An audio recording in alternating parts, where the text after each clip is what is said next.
L'heure de la révolution contraceptive a sonné. L'heure de la révolution contraceptive a sonné. L'heure de la révolution contraceptive a sonné. Je vous remercie. Le Bénin a reçu dans le cadre du partenariat de Ouagadougou des caravaniers conduites par la directrice de l'unité de coordination du dit partenariat, Madame Fatimata Sy. Du 1er au 2 juin 2017, la délégation a rendu visite au centre d'offres de services de planification familiale afin d'être en contact avec les bénéficiaires de ces services d'une part et a échangé avec le ministre de la Santé, le ministre en charge des Affaires sociales, le ministre du Plan et du Développement, l'ambassadeur du Royaume des Pays-Bas, l'ambassadeur de France et d'autres autorités politico-administratives d'autre part.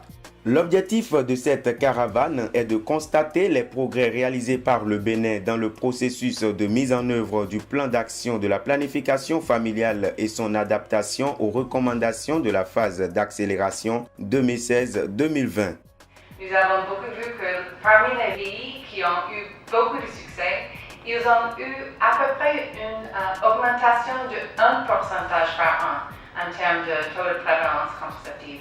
Il n'y avait pas un grand changement ici au Bénin entre 2006 et 2011, selon le EDS.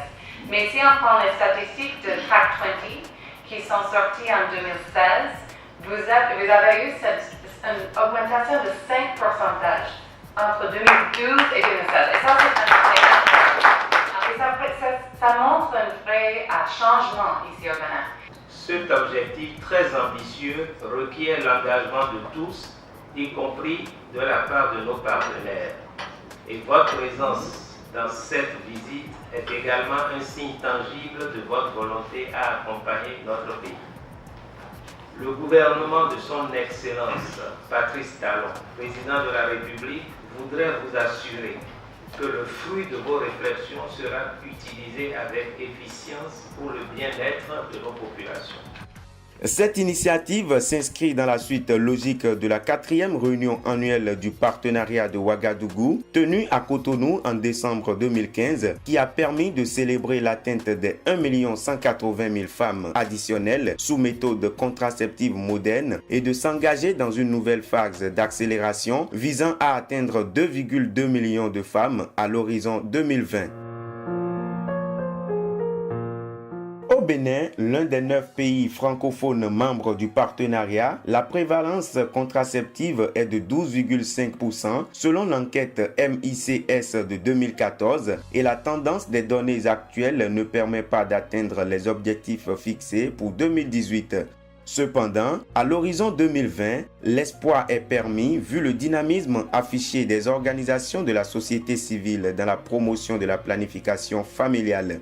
C'est le constat fait par les caravaniers dans les centres jeunes Amourévi, d'Abomey-Calavi et de Dangbo, mis en place par l'ABMS, le centre jeune Terre Rouge en partenariat avec l'ABPF, le centre convivial multifonctionnel des adolescents et jeunes d'Adjoun, la BAC clinique motorisée de Soava de l'OSV Jordan, ainsi que les réalisations du projet Renou Vivo de Caire Bénin à Azoulissé ont été visitées par les caravaniers.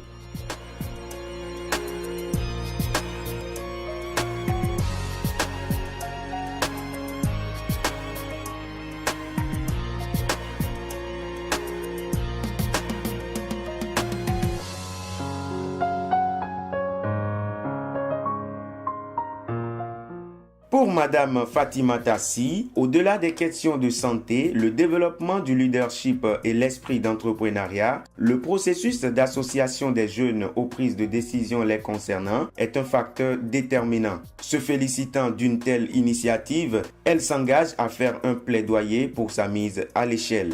C'est salutaire de voir des centres comme celui que nous visitons ce matin. Et ce que nous avons vu, et d'après vos explications, on est très impressionnés par les résultats.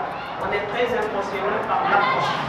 Parce que ce qu'on a vu ici, c'est que au-delà des questions de santé sexuelle et reproductive, c'est déjà l'esprit entrepreneurial que vous êtes en train de donner aux jeunes. C'est ce qu'on appelle avoir l'assurance de soi. Donc c'est ça qui m'a beaucoup marqué.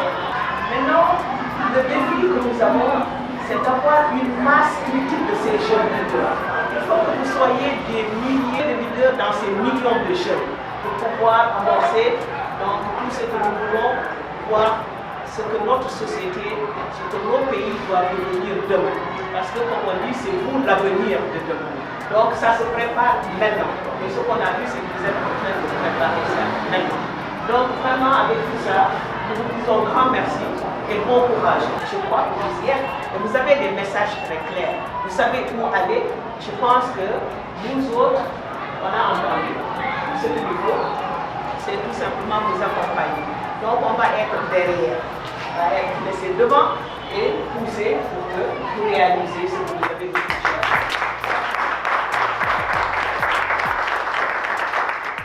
L'expérience avec les leaders religieux, développée par l'ABMS sous financement de l'ambassade du Royaume des Pays-Bas, n'a pas été occultée. C'est avec ferveur que les caravaniers ont pris connaissance des activités de sensibilisation et de promotion de la planification familiale sur les lieux de culte.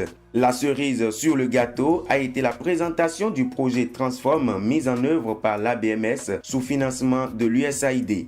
La créativité dans la recherche, action et les stratégies innovantes développées et mises en œuvre dans le cadre de la promotion de la planification familiale en milieu jeune a été un point assez intéressant au regard de la curiosité manifeste des membres de la délégation. Je pense que le PF n'est pas important seulement pour les PTF qui sont directement impliqués dans le PF. Là aussi, on a parlé sur multisectorialité. Et dans ce sens, il est important que tout le PTF s'intéresse pour le sujet. Cette visite nous a donné de l'énergie encore et nous comprenons mieux les raisons pour lesquelles le Bénin est un des pays phares de la partenariat. Il est temps maintenant de faire plus et de faire mieux. Et je n'ai pas de doute que le Bénin va réussir. Merci beaucoup. Pour finir, c'est avec une satisfaction manifeste pour les résultats obtenus grâce à la contribution de toutes les parties prenantes et une note d'espoir d'un lendemain meilleur que les caravaniers sont partis du Bénin.